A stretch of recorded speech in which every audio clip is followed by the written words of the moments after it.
નમસ્કાર 10 વાગ્યાના સમાચાર સાથે હું છું હિલા। બુલેટિનની શરૂઆત કરવી છે। આજે રાજ્યમાં લાખો વિદ્યાર્થીઓ 10 અને 12 ની બોર્ડની પરીક્ષા આપવાના છે અને એ પરીક્ષાનો પ્રારંભ થઈ ચૂક્યો છે।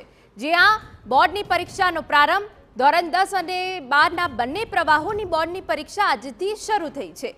રાજ્યના 14.30 લાખ વિદ્યાર્થીઓ પરીક્ષા આપવાના છે।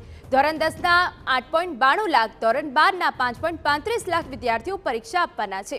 મહાનગરોની વિવિધ જેલમાંથી 113 કેદીઓ પણ પરીક્ષા આપશે, પરંતુ વિદ્યાર્થીઓમાં એક પ્રકારે ઉત્સાહ વધી રહે તે પ્રમાણે આ દ્રશ્યો અમે આપને બતાવી રહ્યા છે કે જ્યાં શિક્ષણ પ્રધાન દ્વારા એક કીટ અપાઈ રહી છે, જેથી કરીને વિદ્યાર્થીઓમાં ઉત્સાહ વધે અને આજે તમામ વિદ્યાર્થીઓનો ઉત્સાહ વધી રહ્યો છે। ત્યારે સીધા દ્રશ્યો અમે આપને બતાવી રહ્યા છે। પરીક્ષા કેન્દ્રમાં પણ સારી બંદોબસ્તની વ્યવસ્થા કરાઈ છે। દરેક બ્લોકમાં સીસીટીવી મારફતે નજર રખાશે। પરીક્ષામાં કોઈ પણ પ્રકારની ગેરરીતિ ન થાય તે માટે વિશેષ તકેદારીના પગલાં લેવાયા છે। તો ગુજરાત ભાજપ પ્રદેશ પ્રમુખ CR પાટીલે પરીક્ષા આપનારા વિદ્યાર્થીઓને શુભકામનાઓ પાઠવી અને સાથે જ પરીક્ષાર્થીઓના માતા પિતાને પણ અપીલ કરી હતી કે તેઓ બાળકોની અન્ય બાળકો સાથે તુલના ન કરે અને બાળકોમાં ભયનો માહોલ ઊભો ન થાય તેનું ખાસ ધ્યાન રાખે।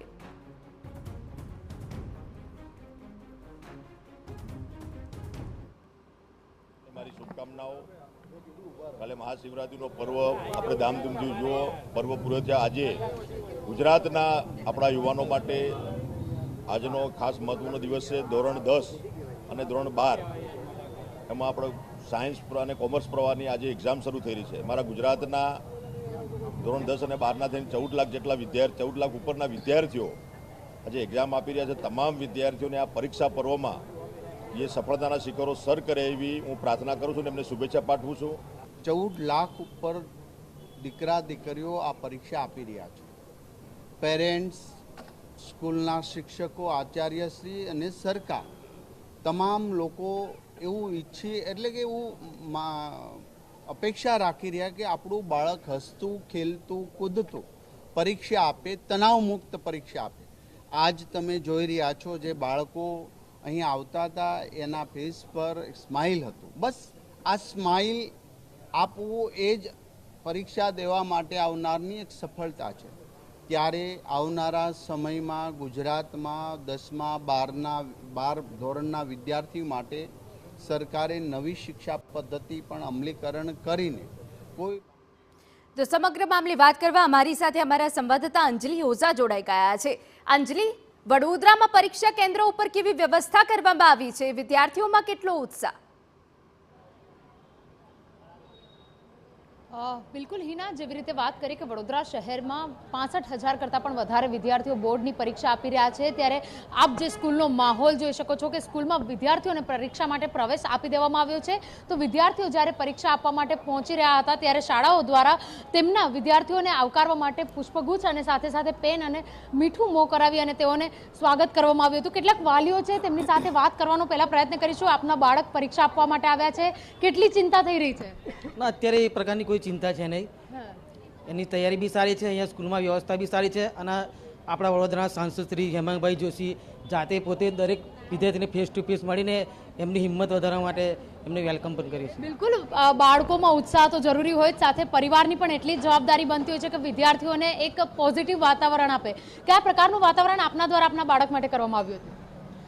સરસ રીતે અહીં આગળ સ્કૂલમાં પણ વાતાવરણ કરવામાં આવ્યું છે કે ફૂલ પુષ્પથી સ્વાગત કરવામાં આવ્યું છે, પેન દ્વારા મીઠું મોઢું કરવામાં આવ્યું છે।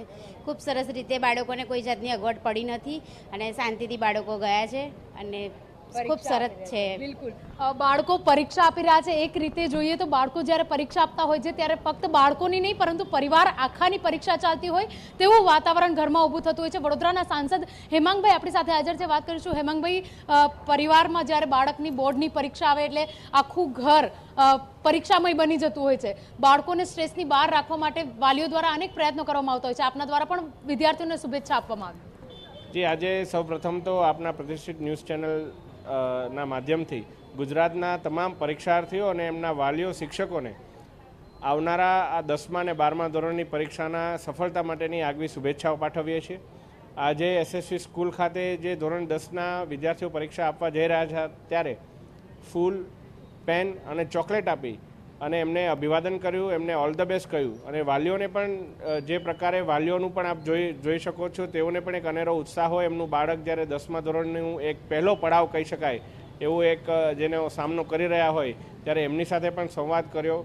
આ સમગ્ર પરીક્ષાના પ્રક્રિયામાં માત્ર ને માત્ર એક વસ્તુ છે કે જે ખૂબ જ કારગર નીવડે છે, અને એ જ વાત અમે અમારા સૌના વિદ્યાર્થીઓને મેસેજમાં અમે આપી. અને એ વાત છે આત્મવિશ્વાસ.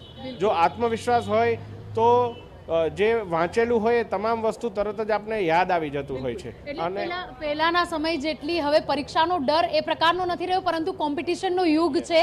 વિદ્યાર્થીઓ કોમ્પિટિશનના કારણે વધારે સ્ટ્રેસમાં જતા હોય છે. જી ચોક્કસ. સ્પર્ધાત્મકતા જે કેળવાતી હોય વાલીઓમાં પણ હોય અને વિદ્યાર્થીઓમાં પણ હોય, એના કારણે પણ ઘણીવાર નર્વસનેસ અને સ્ટ્રેસનો શિકાર તેઓ બનતા હોય છે. પરંતુ આજે જ્યારે બાળકો અંદર આવતા હતા એસએસસી સ્કૂલ ખાતે, ત્યારે ખૂબ જ પ્રફુલ્લિત મુદ્રામાં તેઓ આવતા હતા. અને એક વિશેષ ઉલ્લેખ મારે કરવો છે નગર પ્રાથમિક શિક્ષણ સમિતિની શાળાઓ, કે જે સમગ્ર ગુજરાતમાં માત્ર એવી એક પ્રાથમિક શિક્ષણ સમિતિ. તો જે રીતે વિદ્યાર્થીઓનો ઉત્સાહ વધારવામાં આવ્યો છે, જો કે આજથી પહેલું જે પ્રશ્નપત્ર છે તેની શરૂઆત થઈ ગઈ છે.